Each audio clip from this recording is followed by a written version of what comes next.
이에 그들이 제자들에게 와서 보니 큰 무리가 그들을 둘러싸고 서기관들이 그들과 더불어 변론하고 있더라. 온 무리가 곧 예수를 보고 매우 놀라며 달려와 문안하거늘 예수께서 물으시되 너희가 무엇을 그들과 변론하느냐? 무리 중에 하나가 대답하되 선생님, 말 못하게 귀신 들린 내 아들을 선생님께 데려왔나이다. 귀신이 어디서든지 그를 잡으면 거꾸러져 거품을 흘리며 이를 갈며 그리고 파리해지는지라. 내가 선생님의 제자들에게 내쫓아 달라 하였으나 그들이 능히 하지 못하더이다. 대답하여 이르시되 믿음이 없는 세대여, 내가 얼마나 너희와 함께 있으며 얼마나 너희에게 참으리요. 그를 내게로 데려오라 하시매 이에 데리고 오니 귀신이 예수를 보고 곧 그 아이로 심히 경련을 일으키게 하는지라. 그가 땅에 엎드러져 구르며 거품을 흘리더라. 예수께서 그 아버지에게 물으시되 언제부터 이렇게 되었느냐 하시니 이르되 어릴 때부터니이다. 귀신이 그를 죽이려고 불과 물에 자주 던졌나이다. 그러나 무엇을 하실 수 있거든 우리를 불쌍히 여기사 도와주옵소서. 예수께서 이르시되 할 수 있거든이 무슨 말이냐? 믿는 자에게는 능히 하지 못할 일이 없느니라 하시니 곧 그 아이의 아버지가 소리를 질러 이르되 내가 믿나이다. 나의 믿음 없는 것을 도와주소서 하더라. 예수께서 무리가 달려와 모이는 것을 보시고 그 더러운 귀신을 꾸짖어 이르시되 말 못하고 못 듣는 귀신아, 내가 내게 명하노니 그 아이에게서 나오고 다시 들어가지 말라 하시매 귀신이 소리 지르며 아이로 심히 경련을 일으키게 하고 나가니 그 아이가 죽은 것 같이 되어 많은 사람이 말하기를 죽었다 하나 예수께서 그 손을 잡아 일으키시니 이에 일어서니라. 집에 들어가심에 제자들이 조용히 묻자오되 우리는 어찌하여 능히 그 귀신을 쫓아내지 못하였나이까? 이르시되 기도 외에 다른 것으로는 이런 종류가 나갈 수 없느니라 하시니라. 하나님의 말씀입니다. 하나님께 감사합니다. 오늘 본문에 나오는 제 아들은 실패를 경험합니다. 그리고 한 아이의 아버지도 좌절을 경험합니다. 주님께서는 그 제자들과 그 아버지에게 믿음을 가르쳐 주십니다. 그렇다면 믿음이란 무엇일까요? 사람들은 종종 믿음이란 큰 일을 행할 수 있는 능력, 나의 실력, 내공과 같은 것으로 이해를 합니다. 그래서 내가 가진 믿음의 크기로 능치 못한 일을 행할 수 있는 것, 그것이 믿음 있는 신자의 모습이라고 그렇게 생각하는 것이죠. 그런데 주님께서 오늘 본문에서 주님이 원하시는 믿음이란 무엇인지를 우리에게 가르쳐 주십니다. 아버지와 제자들이 그리스도로부터 믿음을 가르침을 받았던 것처럼 우리 또한 그리스도로부터 믿음이 무엇인지를 배울 수 있기를 바랍니다. 예수님께서 베드로와 야고보, 요한 세 명의 제자를 데리고 자리를 비우신 사이에 한 아버지가 귀신 들린 아들을 데리고 예수님을 찾아옵니다. 이 사람은 예수님께서 하신 기적들, 특별히 귀신을 쫓아내신 이야기를 들었습니다. 그래서 자신의 아들도 나음을 입을 수 있을까 하는 간절한 마음에 예수님을 찾아옵니다. 그런데 그곳에 예수님은 계시지 않았습니다. 9명의 제자들만 남아 있었는데 그곳에서 어떤 일이 일어났는지 우리는 말씀을 통해서 확인하게 됩니다. 14절 말씀입니다. 이에 그들이 제자들에게 와서 큰 무리가 그들을 둘러싸고 서기관들이 그들과 더불어 변론하고 있더라. 예수님께 돌아오셨을 때에 큰 무리가 몰려 있었습니다. 그 안에서는 제자들과 서기관들과 큰 무리들이 모여서 서로 변론을 하고 있었습니다. 서로들의 의견을 내세우고 손가락질하며 온갖 변명과 설명들을 이야기하고 있었습니다. 그때 예수님께서 오신 것이죠. 15절과 16절 말씀에 온 무리가 곧 예수를 보고 매우 놀라며 달려와 문안하거늘 예수께서 물으시되 너희가 무엇을 그들과 변론하느냐? 예수님께서 오시는 것을 보자 온 무리가 우르르 달려가 예수님께 인사를 합니다. 그래서 주님께서 물으십니다. 너희가 무엇을 그들과 변론하느냐? 이 말은 9명의 제자들에게 하신 말씀이 아닙니다. 오히려 무리들에게 하신 말씀이다, 질문이다 라고 봐야 될 것입니다. 왜냐하면 예수님께 달려간 사람들도 무리들이고, 또한 예수님의 질문을 듣고 답을 하는 사람도 무리들 중에 한 사람이기 때문입니다. 그래서 예수님의 질문대로 한다면 무리들 또한 서기관들과 함께 제자들을 대항해서 논쟁을 하고 있었던 것입니다. 그래서 너희가 무엇을 제자들과 변론하느냐라고 말씀하고 있는 것이죠. 예수님의 질문에 한 사람이 나와 대답을 합니다. 17절과 18절 말씀입니다. 무리 중에 하나가 대답하되 선생님, 말 못하게 귀신 들린 내 아들을 선생님께 데려왔나이다.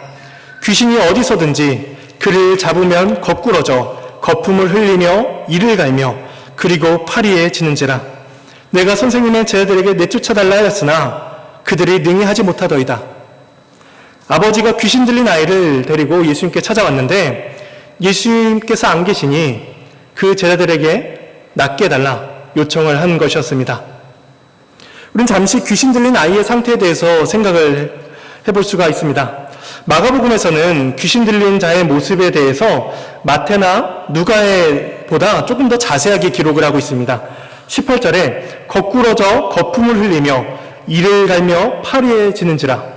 또한 22절에 그를 죽이려고 불과 물에 자주 던졌나이다. 귀신 들린 이 아이의 모습은 정상적인 사람의 모습이 아닙니다. 거칠고 폭력적이며 무질서한 모습을 가지고 있습니다. 하나님의 형상이라고는 찾아볼 수가 없는 것이죠. 게다가 불과 물에 몸을 던져서 자기의 생명을 상하게 하려고 합니다. 그러니까 이 아이는 불과 물을 향해서 죽음을 향해서 나아가고 있는 것이었습니다. 이것을 조금 더 넓게 우리에게 적용해 본다면 귀신 들린 이 아이의 모습은 죄의 본성 아래에서 살아가는 인간의 모습을 가리킨다라고 말을 할 수가 있습니다. 이 땅에서 정욕과 쾌락을 행하면서 살아가는 사람들의 모습을 한번 생각을 해보십시오. 그 끝에는 무엇이 있습니까? 죽음입니다. 자신의 힘만을 의지해서 명예와 권력을 쌓아가는 사람들을 생각해 보십시오. 그 끝에는 무엇이 있습니까? 죽음입니다. 마귀의 지배 아래 살아가는 사람들은 불과 물에 자기 몸을 던지듯이 자신의 몸을 죽음으로 계속해서 내어놓고 있는 것입니다. 이 아버지는 귀신의 지배 아래에서 인간의 존엄성을 잃어버리고 죽음을 향해서 자꾸만 달려나가는 자기 아들을 낳게 하고자 예수님을 찾아온 것입니다. 비록 예수님은 안 계셨지만 예수님의 제자들이니 예수님과 같은 능력을 행할 수 있을 것이다. 그는 기대했습니다. 실제로 제자들은 귀신을 쫓고 병자를 고치는 일을 행했던 자들입니다. 그래서 바로 앞에 마가복음 6장 7절에 보면 12제자를 부르사 둘씩 보내시며 더러운 귀신을 제어하는 권능을 주시고 라고 말씀합니다. 또한 마가복음 6장 13절에 많은 귀신을 쫓아내며 많은 병자에게 기름을 발라 고치더라. 이처럼 제자들의 능력에 대해서 말씀을 해주고 있습니다. 이들은 이전에도 예수님이 안 계시는 곳에서 그 능력을 행했습니다. 그러니 귀신 들린 아들을 고쳐주세요 라는 그 외침에 제자들은 나름대로의 자신이 있었던 것입니다. 그런데 문제가 발생합니다. 제자들이 능히 고치지 못합니다. 제자들은 이 아이의 문제를 해결해 주지 못합니다. 아버지의 기대는 산산조각이 나버렸습니다. 평생 해결하지 못한 문제를 이제야 그리스도 앞에 와서 해결할 수 있을까라는 간절한 마음으로 왔는데 그 모든 기대는 다 숲으로 돌아간 것 같습니다. 슬픔과 좌절 혹은 분노의 감정이 그 아버지의 마음에서 올라왔을 것입니다. 우리 요즘에 제자들과 무리 사이에 어떤 논쟁들이 오갔는지를 짐작할 수가 있습니다. 아마도 그 논쟁은 귀신을 쫓아내지 못한 조롱과 책망, 비웃음을 제자들을 향해서 쏟아붓는 것이었던 것입니다. 과거에 행했던 모든 일들까지도 의심의 눈초리로 보았겠죠. 너희들이 행했던 것은 하나님의 능력이 아니야. 너희들이 행했던 것은 그저 눈속임에 불과했을 거야. 라고 하면서 그 모든 사역과 예수님의 가르침과 능력까지도 그렇게 조롱했을 것입니다. 그래서 논쟁이라기보다는 아마도 서기관과 무리들의 일방적인 손가락질에 불과했을 것입니다. 그 앞에 제자들은 궁색한 변명만 늘어놓았을 것이죠. 예수님께서 오셔서 그 모든 상황을 들으시고 이제 그 실패와 원인을 말씀해 주십니다. 19절 말씀입니다. 대답하여 이르시되 믿음이 없는 세대여 내가 얼마나 너희와 함께 있으며 얼마나 너희에게 참으리요 그를 내게로 데려오라 하시매. 예수님께서는 믿음이 없는 세대라 말씀하십니다. 마태복음과 누가복음에서는 믿음이 없고 패역한 세대다라고 말씀하십니다. 이때 믿음이 없는 세대, 패역한 세대는 두 부류를 향해서 하실 말씀입니다. 첫째는 서기관과 무리들을 가리키는 말씀입니다. 이들은 예수님의 표적과 능력을 익히 경험했지만 자신들이 가진 전통과 율법의 가르침이 옳다는 것을 주장하기 위해서 예수님의 능력을 부인한 자들입니다. 기이한 이적이 나타나는 것을 부정할 수가 없으니 예수님의 능력이 바알세불, 귀신의 능력을 빌려서 사용한다라고까지 예수님의 사역을 그렇게 깎아내렸습니다. 그래 이들은 믿음이 없는 세대였고 하나님을 대적하는 패역한 자들이다 라고 불리기에 마땅한 자들이었죠. 게다가 이들은 자신들의 힘으로는 귀신 들린 자를 고칠 수가 없는 자들이었습니다. 철저하게 무능력한 자들이었죠. 자신들의 실력으로는 죄와 슬픔, 인생의 문제들을 해결할 수가 없는 자들이었습니다. 만일에 누군가가 귀신 들린 이 아이를 고쳐줄 수 있다라는 그런 소식이 들린다면 서기관이나 무리들 중에 어느 누구라도 이 불쌍한 아이를 등에 업고서라도 달려가 예수님께 엎드려야 됐을 것입니다. 그런데 이 무리들의 마음속에는 귀신 들린 이 아이는 없었습니다. 어쩌면 그들 중에 일부는 이 아이가 귀신에서 해방을 받는 것에 대한 기쁨보다도 제 아들이 실패한 데서 오는 그 쾌락이 더 컸을지도 모릅니다. 그들의 목적은 아이의 구원에 있기보다 그리스도의 사역을 비방하는 데 있었기 때문입니다. 그런 면에서 이들은 믿음이 없고 패역한 세대였습니다. 둘째로 믿음이 없다, 믿음이 없는 세대다라는 것은 제자들을 가리키는 말씀이기도 합니다. 예수님께서는 제자들에게 귀신을 쫓는 능력을 주셨습니다. 하지만 그 능력을 나타내지 못하고 있는 것이죠. 주님께서는 그런 제자들을 보시면서 믿음이 없다라고 말씀하십니다. 그래서 우리는 이 능력이라는 것이, 주님께서 주신 능력이라는 것이 기계적으로 나타나는 것이 아니라 믿음과 작용해서 나타나는 것을 우리는 보게 됩니다.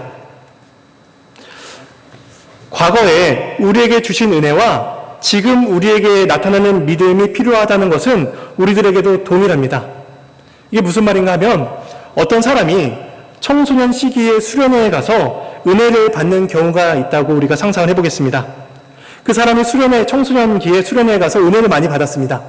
그런데 10년, 20년, 30년 시간이 지나도록 그때 청소년기에 받았던 그 은혜만을 회상하며 그때 감격만으로 그 노년을 살아갈 수가 있을까요? 그럴 수는 없습니다. 이전에 받았던 은혜들은 지금 현재 내 삶의 믿음으로서 나타나야 되는 것입니다. 그리고 또 다른 은혜와 또 다른 경험들로서 열매에 맺어야 되는 것이죠.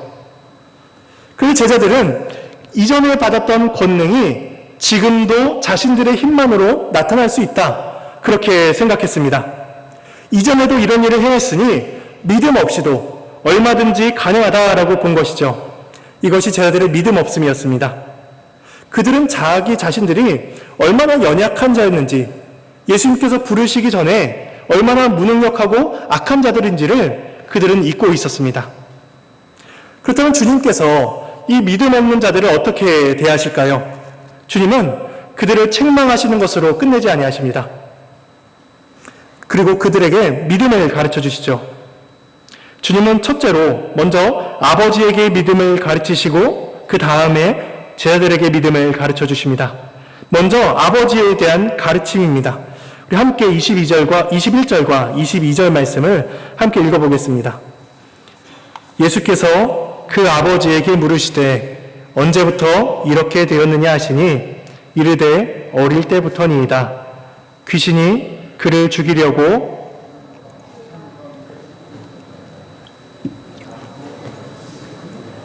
우리를 불쌍히 여기사 도와주옵소서. 아버지가 말합니다. 제 아들을 고쳐주시옵소서. 이 아버지의 요청 앞에는 한 가지 조건이 붙습니다. 무엇을 하실 수 있거든. 일반적으로 어떤 사람이 도움을 줄 때에는 우리는 두 가지 경우를 생각할 수가 있습니다. 먼저 A라는 사람은 어떤 사람에 대한 어려움에 대해서 매우 불쌍히 여기는 마음이 있을 수 있습니다. 그런데 그 사람은 마음은 있지만 능력이나 자원이 없을 수도 있죠. 반대로 B라는 사람은 풍성한 능력과 자원은 가질 수 있습니다. 그런데 누군가를 도와줄 만한 충분한 관심이나 애정은 없을 수도 있습니다. 그러면 이 아버지가 경험한 제자들은 어떤 모습이었을까요? 아버지가 경험한 제자들의 모습은 A라는 사람에 가까웠습니다. 마음은 있지만 능력이 없는 것이 제자들이었습니다. 아버지는 한 차례 실패를 맛보면서 예수님에 대한 기대와 예수님에 대한 마음조차도 바뀌어 버렸습니다. 예수는 우리를 불쌍히 여겨서 도와주려는 마음이 있을 수도 있지만 실제로 도와줄 능력이 있는지는 모르겠다. 처음에 가지고 왔던 이 아버지의 기대감과 믿음은 앞서 있었던 실패로 인해서 다 사라져버리고 말았습니다. 그래서 주님께서 이 사람의 생각, 이 사람의 밑에 깔려있는 믿음을 바꾸어 주십니다. 23절에 할 수 있거든이 무슨 말이냐? 믿는 자에게는 능히 하지 못할 일이 없느니라. 예수님은 아이를 불쌍히 여기는 마음과 그 아이를 고칠 수 있는 능력 또한 가지고 계셨습니다. 예수님께서 믿는 자에게 능치 못할 일이 없다 라고 하실 때 이 말씀의 요점은 나에게, 그러니까 개개인에게, 아버지에게 충분한 믿음이 있다면 무슨 일이든 할 수 있다는 것이 아닙니다. 이 말씀의 핵심은 하나님이시라면 무슨 일이든 할 수 있다라는 것에 말씀의 요점이 있습니다. 중요한 것은 믿음의 양이 아니라는 것이죠. 믿음의 크기가 크냐 작냐에 달려있지 않다는 것입니다. 주님께서 이 말씀을 통해서 믿음의 능력을 행하시는 그 믿음의 대상에 대해서 말씀해주고 있는 것입니다. 마태복음에서는 이 이야기를 기록할 때에 겨자씨만한 믿음이 있더라도 산을 움직일 수 있다라고 말씀해 주십니다. 겨자씨만한 믿음이란 굉장히 작고 조그맣고 보잘것없는 씨앗입니다. 이게 과연 이 씨앗이 과연 싹을 틔울 수 있을까? 이게 과연 자라서 열매를 맺을 수 있을까? 라고 생각할 만한 그런 작은 사이즈의 씨앗이 겨자씨입니다. 작고 생명을 기대할 수 없는 것이 겨자씨만한 믿음인 것이죠. 주님께서는 그런데 이렇게 작은 믿음만으로도 된다라고 그렇게 가르쳐 주십니다. 예수님은 아버지에게 이렇게 말씀하지 않으셨어요. 너의 믿음을 정결하게 해서 다시 돌아와라. 너 안에 있는 믿음을 다 너의 안에 있는 의심을 다 없앤 이후에 믿음을 성장시켜서 다시 내게로 와서 요청해라. 이렇게 말씀하지 않으셨습니다. 그런데 우리는 계속해서 믿음의 양에 초점을 맞추고 있습니다. 당신에게 얼마나 큰 믿음이 있습니까? 당신은 믿음이 커서 그렇게 능력을 받을 수가 있었습니다. 이렇게 우리는 믿음의 크기에 따라서 그 사람을 판단합니다. 그런데 주님께서는 작은 믿음도 믿음이라고 우리들에게 가르쳐 주십니다. 이 아버지는 예수님이 자신의 아들을 낳게 하실 수 있는 충분한 능력을 가지고 계신 분이라는 것을 놓치고 있었습니다. 예수님을 제자들과 같은 그런 위치로 낮추어 보고 있는 것입니다. 그러나 주님께서는 하나님만이, 예수님만이 그 일을 행하실 수 있다는 것을 가르쳐 주심으로써 그 사람이 환경이 아니라 하나님을 바라보도록 하십니다. 그 사람이 영적인 눈을 교정해 주시는 것이죠. 그래서 24절에 곧 그 아이의 아버지가 소리를 질러 이르되 내가 믿나이다. 나의 믿음 없는 것을 도와주소서. 이렇게 주님 앞에 외칩니다. 예수님 말씀을 들은 아버지의 말은 이와 같습니다. 저는 믿음이 없습니다. 제 안에는 여전히 의심이 가득합니다. 그래도 주님, 의심이 많은 저이지만 그래도 저를 도와주시옵소서. 그렇게 주님께 외치고 있는 것입니다. 이 아버지의 믿음 안에는 여전히 의심과 여전히 연약함들이 뒤섞여 있었습니다. 그럼에도 그는 자신의 무능력함, 자신이 아무것도 할 수 없다는 것을 인정하고 예수님만을 의지하는 것이 참된 믿음이라는 것을 깨달아 주 앞에 고백하는 것입니다. 우리에게 완벽한 믿음은 없습니다. 우리에게는 비참함을 해결할 수 있는 능력도 없습니다. 우리의 유일한 소망은 구원자이신 예수 그리스도를 붙드는 것 한 가지입니다. 그래서 부족해 보이는 믿음일지라도 나아가는 것이 믿음인 것이죠. 저는 전적으로 무능합니다. 이것을 인정하고 나아가는 것이 믿음입니다. 오직 하나님만이 하실 수 있습니다. 라는 것이 믿음의 능력이며 그리스도만이 믿음의 대상이 되십니다. 겨자씨같이 아주 작아서 믿음이 보이지 않는 듯한 그 아버지의 믿음을 주님께서 받아주셨습니다. 그리고 그 귀신 들린 아들을 고쳐주십니다. 이처럼 주님은 그 아버지에게 믿음이 무엇인지를 가르쳐 주십니다. 그 아버지가 떠나고 나서 예수님의 9명의 제자들이 예수님께 따로 그것도 조용히 묻습니다. 제자들은 공개적으로 망신을 당했습니다. 그에 대해서 그들은 굉장히 수치심을 느꼈고 굉장히 속상해하면서 과거에는 분명히 자신들도 귀신을 쫓아냈는데 왜 지금은 실패한 것이죠? 라는 이유를 예수님께 묻습니다. 28절과 29절입니다. 집에 들어가시매 제자들이 조용히 묻자오되 우리는 어찌하여 능히 그 귀신을 쫓아내지 못하였나이까? 이르시되 기도 외에 다른 것으로는 이런 종류가 나갈 수 없느니라. 주님께서는 갑자기 기도를 말씀하십니다. 믿음에 대해서 가르치시는 것 같았는데 갑자기 기도라는 이야기를 꺼내시는 것이죠. 주님이 여기서 기도를 말씀하시는 까닭은 믿음이라는 것이 맹목적인 확신이나 개개인의 열심이나 과거의 경험이 아니라 믿음은 기도라는 형태로서 나타나기 때문입니다. 기도가 무엇일까요? 기도는 자신의 무능력함을 인정하는 것입니다. 그 아버지가 외쳤던 것처럼 내가 믿나이다. 나의 믿음 없는 것을 도와주소서. 내가 할 수 있는 것은 아무것도 없습니다를 인정하는 것이 바로 기도인 것입니다. 자신의 무능함과 대비되는 하나님의 능력을 인정하는 것이 기도인 것이죠. 나는 해결할 수 없는 이 일을 오직 하나님만이 해결하실 수가 있으니 그분만을 믿는 것이 기도인 것입니다. 금식도 이와 같은 맥락입니다. 왜냐하면 마태복음 17장에서 이 동일한 이야기를 기록하면서 성경 하단 각주에 이런 말씀을 표기해 놨습니다.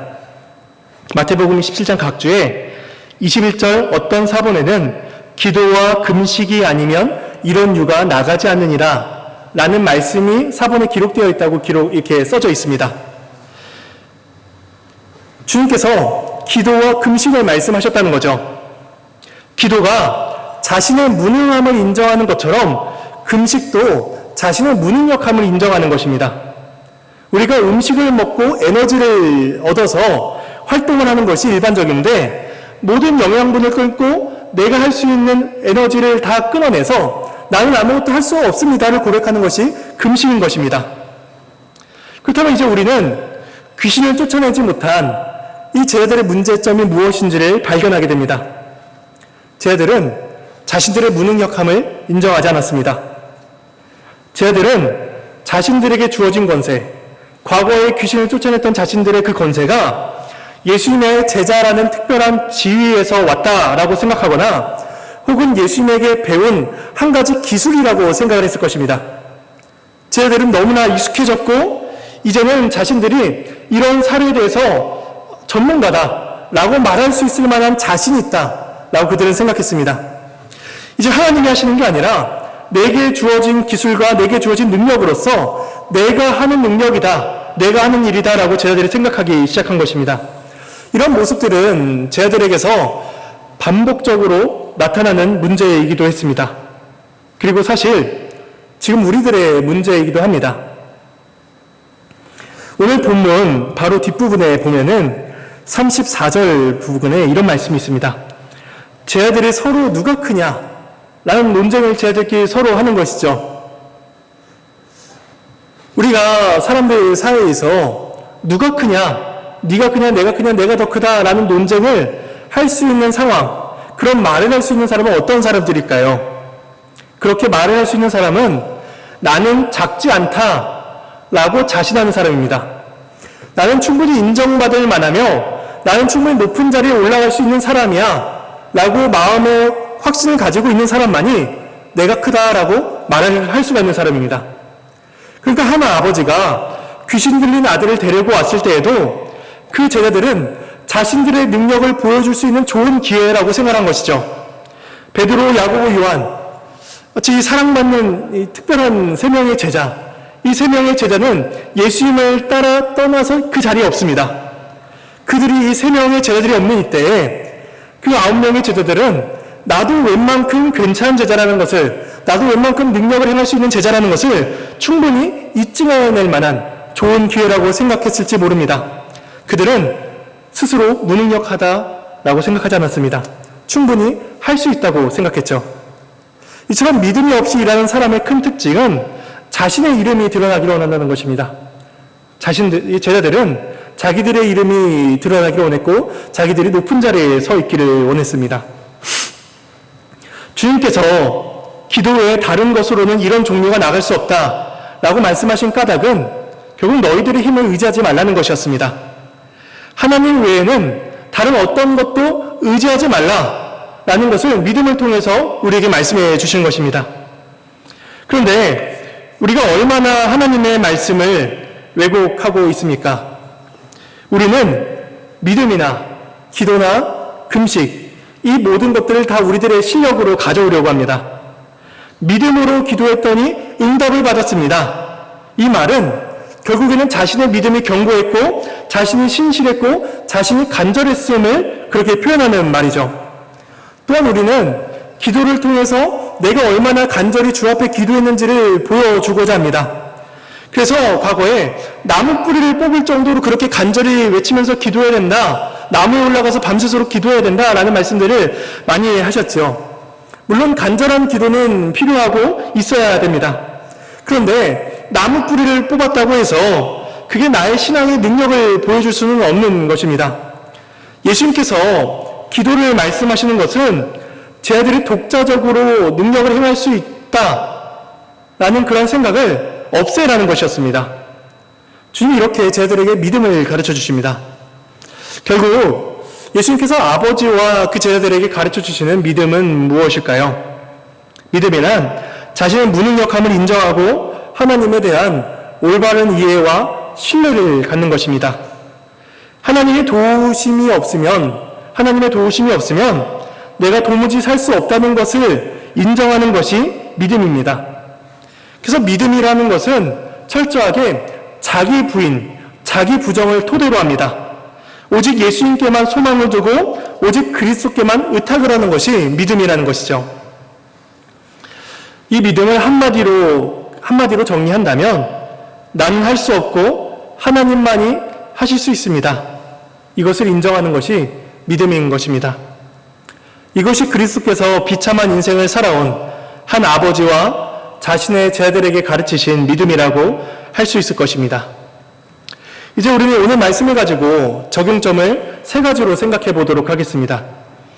첫 번째 적용점은 세상이 교회를 향해서 나아올 때에 교회가 무엇을 보여주어야 하냐는 것입니다. 신자가 그들에게 무엇을 드러내 보여야 하냐는 것입니다. 그것은 바로 믿음입니다. 아버지가 귀신 들린 아이를 예수님께 데려왔을 때에 세상의 방법으로는 그 비참함을 해결할 수 없다는 것을 깨달았기 때문입니다. 서기관과 무리들은 비난과 변론만 할 줄 알았지 이들의 아픔을, 이들의 비참함을 해결해 줄 수가 없었습니다. 이에 예수님을 찾아온 것이죠. 그런데 정작 예수님의 제자들은 그리스도의 제자로서 믿음을 나타내 보이지는 않고 자신들이 받았던 능력을 보여주고자 했습니다. 자신들이 예수님의 제자로서 한 개인으로서 얼마나 능력이 있는 괜찮은 사람인지를 드러내 보여주고 싶었죠. 그런데 믿지 않는 사람들이 그리스도의 몸된 교회로 나올 때 무엇을 기대하고 나올까요? 그들은 교회 안에 얼마나 대단한 사람들이 있는지 그 대단한 사람들을 보고자 나오질 않습니다. 교회를 나올 때 저 교회에 나가면 잘 먹고 잘 사는 법을 가르쳐 준다더라, 이것을 배우려고 교회에 나오지 않습니다. 그들은 그리스도에 대한 믿음을 알기 위해서 나옵니다. 겨자씨만한 믿음만으로도 인생의 비참함을 해결할 수 있다는 것을 알고자 나오는 것입니다. 겨자씨만한 믿음만으로도 복된 인생을 살 수 있다는 것을 알고자 나오는 것이죠. 사도행전에서 베드로와 요한이 나면서부터 걷지 못하게 된 자를 이제 고쳐주는 장면이 나오는데, 베드로와 요한이 이렇게 말을 합니다. 은과 금이 아니라 나사렛 예수 그리스도의 이름으로 일어나라고 말합니다. 교회가 세상에게 줄 것은 은과 금이 아니라 예수 그리스도에 대한 믿음이며 예수 그리스도에 대한 이름인 것입니다.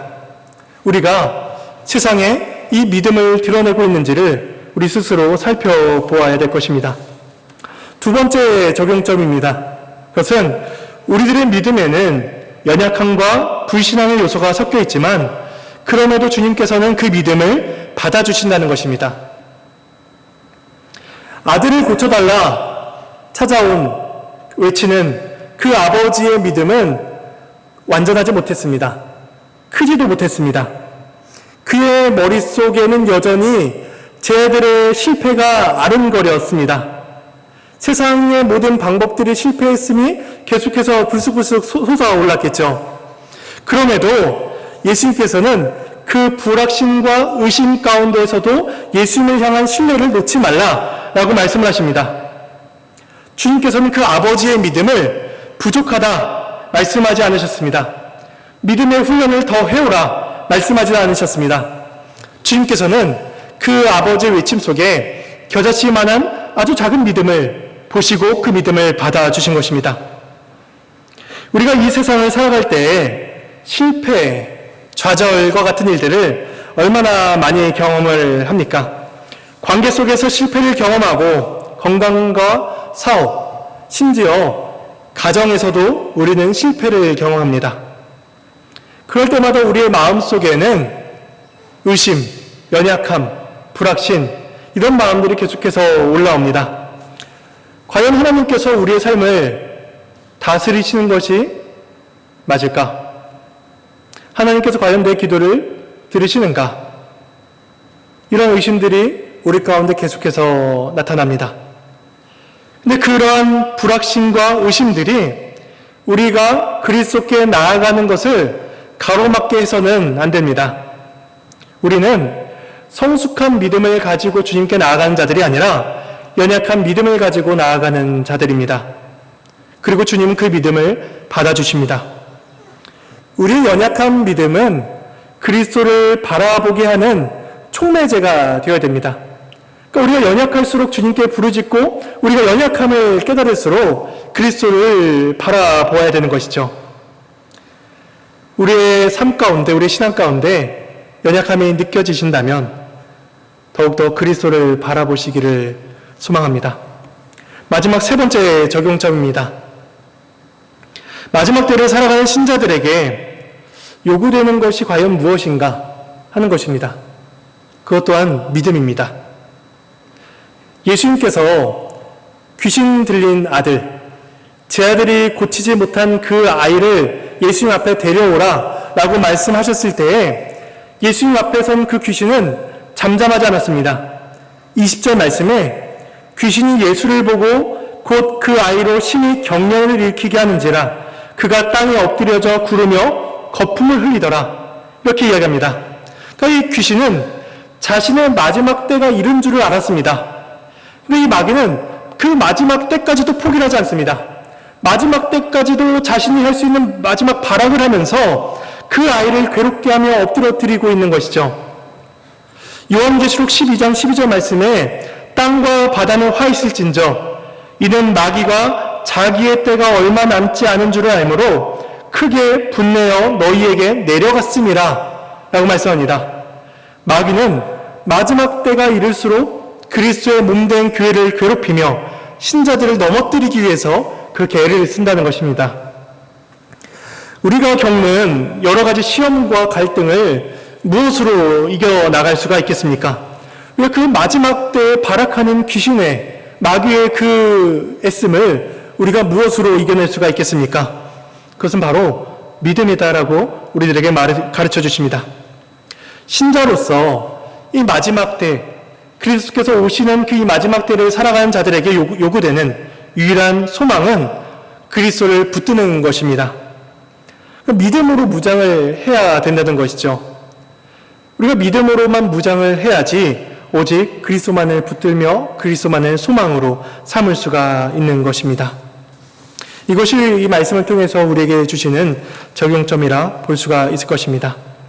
우리 오늘 말씀에서 이 귀신 들린 아이의 아버지가 외친 내가 믿나이다. 나의 믿음 없는 것을 도와주시옵소서 라고 외친 이 아버지의 간절한 외침이 저와 여러분의 인생 가운데, 믿음의 여정 가운데 계속해서 외쳐지고 고백되어야 될 것입니다. 우리 함께 찬송하시겠습니다.